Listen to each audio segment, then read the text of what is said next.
नमस्कार मित्रांनो, मी डॉक्टर गणेश आहेर, आपला स्त्रीरोग तज्ञ grow life wellness super speciality hospital Nashik येथे कार्यरत आहे. आजचा आपला जो विषय आहे तो खूप महत्वाचा आहे. प्रत्येक घरामध्ये लहान मुलं असतात, म्हातारे लोक असतात, त्याचे हाडं दुखत असतात. तर या हाडांसाठी आपण कोणती पोषक तत्वे घेतली पाहिजे जेणेकरून तुम्हाला जास्त गोळ्या औषधे घ्यायची गरज पडणार नाही.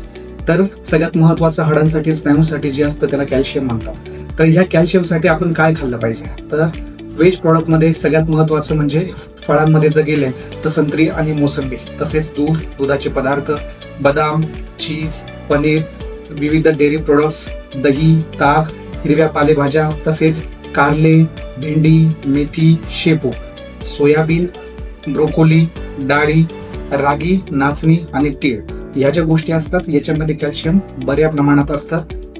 हे जर तुम्ही तुमच्या आहारामध्ये घेतलं तर तुम्हाला कॅल्शियमची कधी पण गरज पडणार नाही. तसेच नॉनव्हेज सोर्स मध्ये फिश, जे साल्मन फिश असते त्याच्यामध्ये बऱ्यापैकी कॅल्शियम असतं.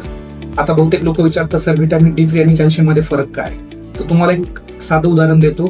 कॅल्शियम, कोणती बिल्डिंग बांधायची असेल तर आपलं मटेरियल लागतं. ते मटेरियल म्हणजे आपलं कॅल्शियम. आणि ते जे मटेरियल जो आणणारा माणूस आहे, ज्याला आपण कामगार म्हणतो, तो कामगार आपल्या शरीराचा म्हणजे व्हिटॅमिन D3. म्हणजे दोन्ही सोबत असतील तरच आपल्या हाडामध्ये कॅल्शियम व्यवस्थितरित्या राहू शकतं.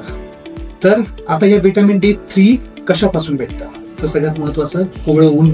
आठवड्यातून 4 ते 5 दिवस 5 मिनिटं का होईना पण तुम्ही कोवळं ऊन घेतलं पाहिजे. तसेच अंडी आहे, मासे आहेत, फिश लिव्हर ऑइल आहे, आणि फोर्टिफाईड मिल्क, फोर्टिफाईड सिरियल्स आणि फोर्टिफाईड जे योगर्ट असतात, या सगळ्या गोष्टींमध्ये व्हिटॅमिन D3 जास्त असतात.